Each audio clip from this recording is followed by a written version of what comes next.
The mob stole the PGA trophy. A fan picked up Phil Mickelson's ball mid-major, a bodybuilder won it, and someone shipped sheep across the country to make a golf course feel more Scottish. This is George from Golf News Network. I watched over 100 hours of PGA Championship, so you don't have to. Golf fans sometimes see a ball and their brain just shuts off. That's what happened in 2021 at Kiowa Island. Phil Mickelson is on his way to becoming the oldest major winner in history. His approach shot finds the rough on 11, and a fan walks over, reaches down, and picks up the ball, like a souvenir. Phil's ball.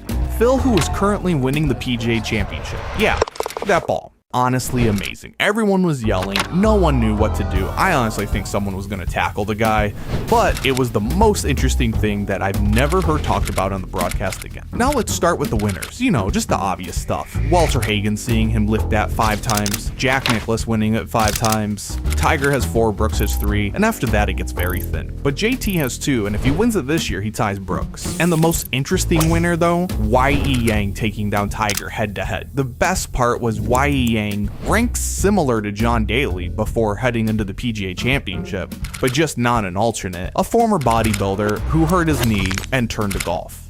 And the back-to-back winners, well, since stroke play started, there's been 2 players who have gone back-to-back. Tiger did it twice, Brooks did it once. That's it, 67 years, 3 times total. The lowest score nobody remembers though, Xander Schauffele shot 21 under as he went on to win the PGA Championship in Valhalla. Wait a minute.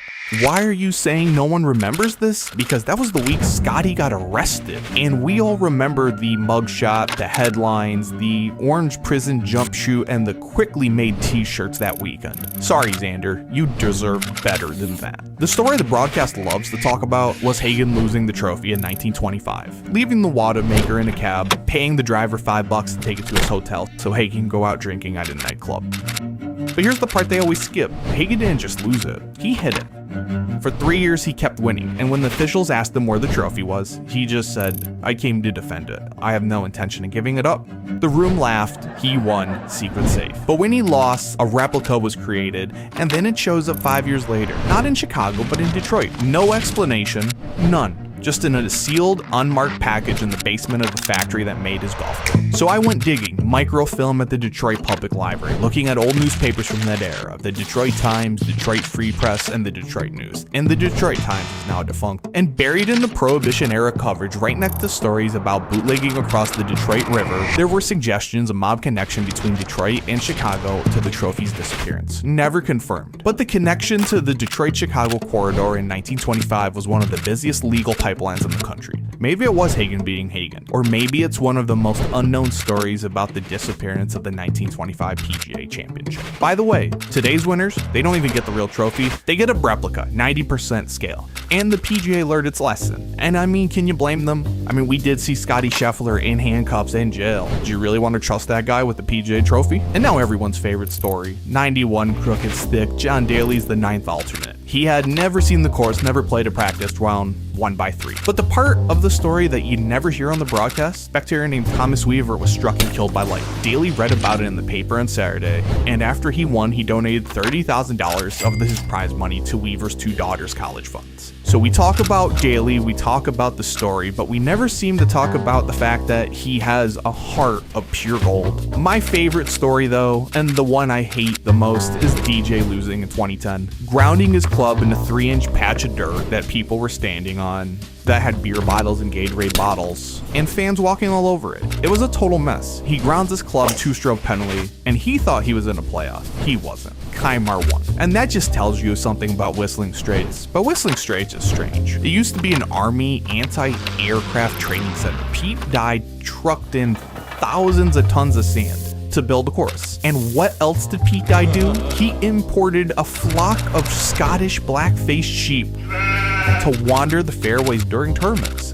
for authenticity in Wisconsin. Pete Dye really committed to this, so thank goodness we get 1,000 bunkers, including 3-inch patches of dirt. Possibly my favorite PGA Championship, and one that you really should go take a look at again, 1980 at Oak Hill. One of the worst heat waves of the century, over 100 degrees. Players are getting treated for heat exhaustion. 20 and 30-year-olds suffering. And what happens? 40-year-old Jack Nicklaus, the Golden Bear, wins by 7. He also won the Open that summer, but we're not there yet. Jack's built different. The 20 and 30 year olds, I need water.